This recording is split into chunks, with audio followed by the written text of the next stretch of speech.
This is the brief on Kylian Mbappe's journey to the World Cup goal record. Today, we're diving into recent match reports to see exactly how the 27-year-old French captain went from a teenage prodigy to literally the greatest goal scorer in World Cup history. First, we've got to look at how he totally rebuilt his game. Back in 2018, it was all about raw speed, right? But by his 2022 hat trick against Argentina, he'd evolved into this modern hybrid forward. It's kind of like a software update. He didn't just maintain his crazy pace, he upgraded from a V1.0 explosive winger to a V4.0 absolute boss by adding spatial intelligence. This mental evolution perfectly set the stage for his absolute domination in 2026. Second, let's talk about his 2026 Masterclass in the US. He scored 10 goals in a single edition. He's the first player to hit double digits since Gerd Muller in 1970, locking down an unprecedented second World Cup Golden Boot. So you've got to wonder, when every elite defense on Earth is built specifically to stop your speed, is your psychological resilience actually your greatest weapon?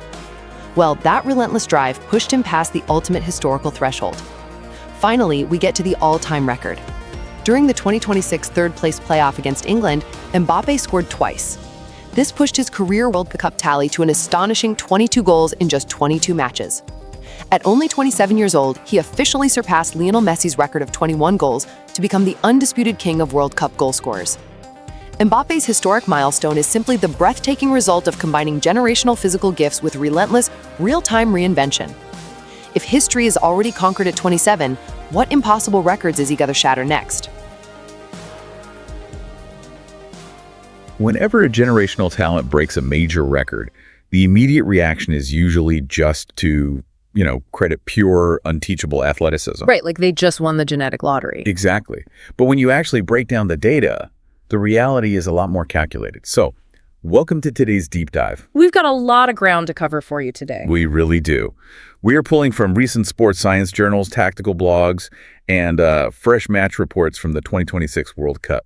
The mission here is to map out the ultimate journey Kylian Mbappe's evolution into the greatest World Cup goal scorer in history. It's a fascinating progression to track, because we aren't just looking at a player getting faster or stronger, we're looking at someone who is actively reverse engineering the defensive structures built to stop him. Okay, let's unpack this. I want to start with the 2022 World Cup final, because that hat trick really laid the foundation. Oh, absolutely. Like everyone talks about him clocking that insane 36-kilometer-per-hour sprint speed.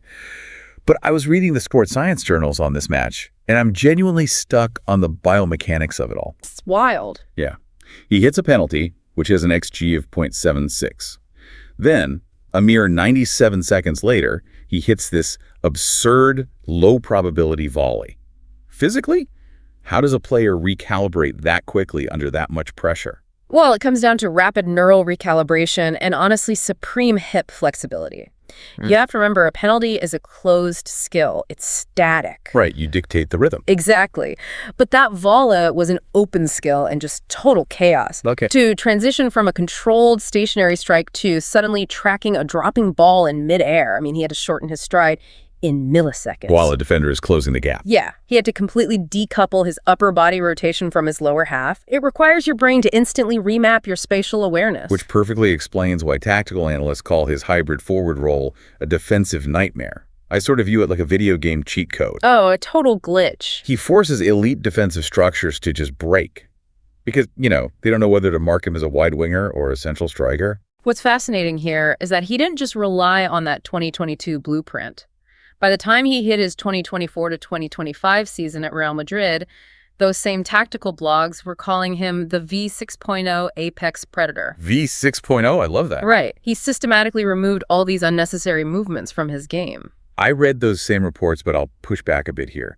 Was he genuinely playing differently, or just, feasting on elite service from a stacked Real Madrid midfield? The service absolutely helped, sure, but the data shows a deliberate tactical shift. V6.0 was about surgical spatial manipulation. Instead of relying on raw pace to beat a defender one-on-one, he started arriving in the box a half second later. Oh, letting the defense collapse on the initial wave of attackers. Yes, exactly. That economy of movement got him 42 goals across all competitions, and he won the European Golden Shoe with 31 La Liga goals. A golden shoe race that was won on a technicality, let's be honest. Well, yeah, Victor Gyökeres actually outscored him with 39 goals for Sporting CP. Right, but Mbappe took the trophy because UEFA's coefficient weighting favors La Liga.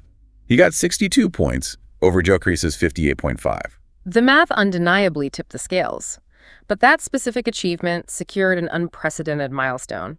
He became the only player to simultaneously hold the European Golden Shoe, the Champions League Golden Boot, and the World Cup Golden Boot. Here's where it gets really interesting. We saw the ultimate stress test of that V6.0 system in the 2026 World Cup. Oh man, that tournament. Right. France makes it to the third-place playoff, but loses that completely wild 6-4 shootout to England. Just a crazy match. But despite the team falling short, Mbappe's individual numbers were terrifying.